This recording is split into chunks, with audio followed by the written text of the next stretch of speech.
വേണം. എല്ലാ ദിവസവും ദിക്ർ ചൊല്ലുന്ന നാവുകളാകണം, സ്വലാത്ത് ചൊല്ലുന്ന നാവുകളാകണം. മരിക്കാൻ വേണ്ടി കിടക്കുമ്പോ ഒരാള് മരിക്കാൻ വേണ്ടി കിടക്കുകയാണ്. അയാളുടെ സമീപത്ത് ചെന്നിട്ട് ലാ ഇലാഹ ഇല്ലല്ലാഹ് എന്നിങ്ങനെ ചൊല്ലണം. മരിക്കാൻ വേണ്ടി കിടക്കുന്ന ആളുടെ ചെന്നിട്ട് ആ ലാ ഇലാഹ ഇല്ലല്ലാഹ് ഇങ്ങനെ ചൊല്ലിക്കൊടുക്കുമ്പോ ആ കേൾക്കുന്ന ആ മരണമാസന്നമായ അയാള് ആ ദിക്ർ കേൾക്കുമ്പോ അറിയാതെ ഓട്ടോമാറ്റിക്കായി ലാ ഇലാഹ ഇല്ലല്ലാഹ് എന്നിങ്ങനെ ചൊല്ലണം. അങ്ങനെ ചൊല്ലിയാൽ പിന്നെ ചൊല്ലിക്കൊടുക്കേണ്ടതുണ്ടോ? ഇല്ല, പിന്നെ ചൊല്ലിക്കൊടുക്കേണ്ടതില്ല. അയാൾ ചൊല്ലിക്കിട്ടിയാൽ അൽഹംദുലില്ലാഹ്. അതേ സമയത്ത് അയാൾ ഭൗതികമായ വല്ല സംസാരങ്ങളിലും ഏർപ്പെട്ടു, എന്നാൽ അയാൾക്ക് പിന്നെയും ചൊല്ലിക്കൊടുക്കാം. ചൊല്ലിക്കൊടുക്കുക എന്ന് പറഞ്ഞാൽ അടുത്ത് പോയിട്ട് ഇങ്ങനെ ചൊല്ലാം, ലാ ഇലാഹ ഇല്ലല്ലാഹ്. ആ ദിക്ർ ഇങ്ങനെ കേൾക്കുമ്പോ ഒരു യഥാർത്ഥ മുഅ്മിനാണോ, ഖൽബിൽ ഈമാനുള്ള മുഅ്മിനാണോ, അയാൾ അറിയാതെ ഇങ്ങനെ ചൊല്ലും, ലാ ഇലാഹ ഇല്ലല്ലാഹ്. അല്ലാഹു ആ കൂട്ടത്തിൽ അല്ലാഹു നമ്മളെ പെടുത്തി തരട്ടെ. അതേസമയത്ത് ഒരാൾ ചെല്ലുന്നില്ല, ലാ ഇലാഹ ഇല്ലല്ലാഹ് നമ്മളിങ്ങനെ ചെല്ലുണ്ട്, അയാൾ ചെല്ലണില്ല, എങ്കിൽ അയാളോട് ചെല്ലടാ, ലാ ഇലാഹ ഇല്ലല്ലാഹ് ചൊല്ല് എന്ന് നിർബന്ധിപ്പിച്ച് ചെല്ലിപ്പിക്കാൻ പറ്റുമോ? പറ്റൂല. അത് ഹറാമാണ് എന്നാണ് മഹാന്മാര് രേഖപ്പെടുത്തിയിട്ടുള്ളത്. ലാ ഇക്റാഹ ഫിദ്ദീൻ. ദീനിൽ ബലാത്കാരമില്ല, ദീനിൽ നിർബന്ധമില്ല, നിർബന്ധിപ്പിച്ച് ചൊല്ലിപ്പിക്കാൻ പാടില്ല.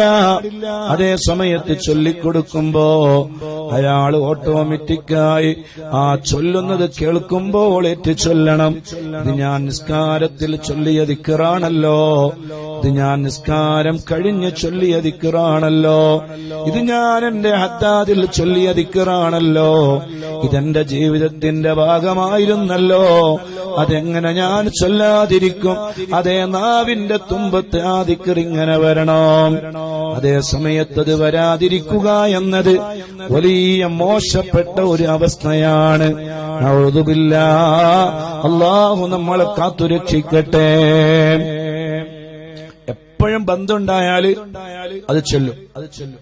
ഇത് ദിക്റുമില്ല, സ്വലാത്തുമില്ല, മറ്റുള്ള എല്ലാത്തിലും അവരുണ്ട്, എല്ലാ പ്രവർത്തനത്തിൽ അവരുണ്ട്.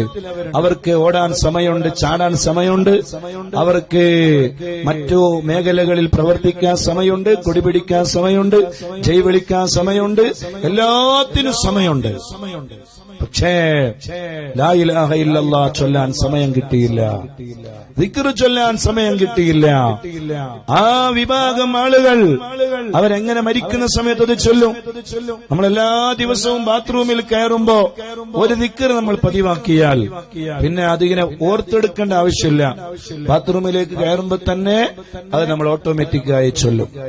ബാത്റൂമിൽ നിന്ന് പുറത്തിറങ്ങുമ്പോ കുറെ ദിവസം നമ്മൾ ആവർത്തിച്ച് അത് ഓർമ്മിച്ച് ചൊല്ലിയ ദിക്റാണെങ്കിൽ നമ്മൾ ഓട്ടോമാറ്റിക്കായി ചൊല്ലും.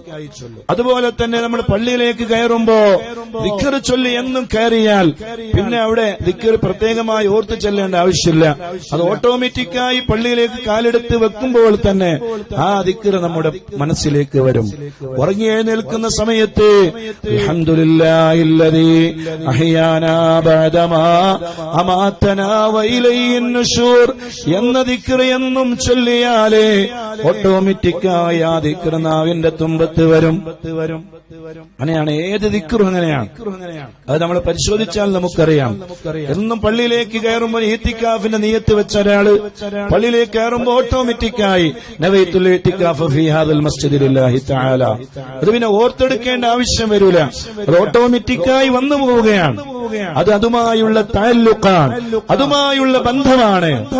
അതേ ഭക്ഷണം കഴിക്കാനിരിക്കുമ്പോ ബിസ്മില്ലാഹിർ റഹ്മാനിർ റഹീം എന്ന നാവിലെ വായയിലേക്ക് ഭക്ഷണം കൊണ്ടുപോകുമ്പോ അറിയാതെ നാവ് കൊണ്ടത് ചൊല്ലിപ്പോകും.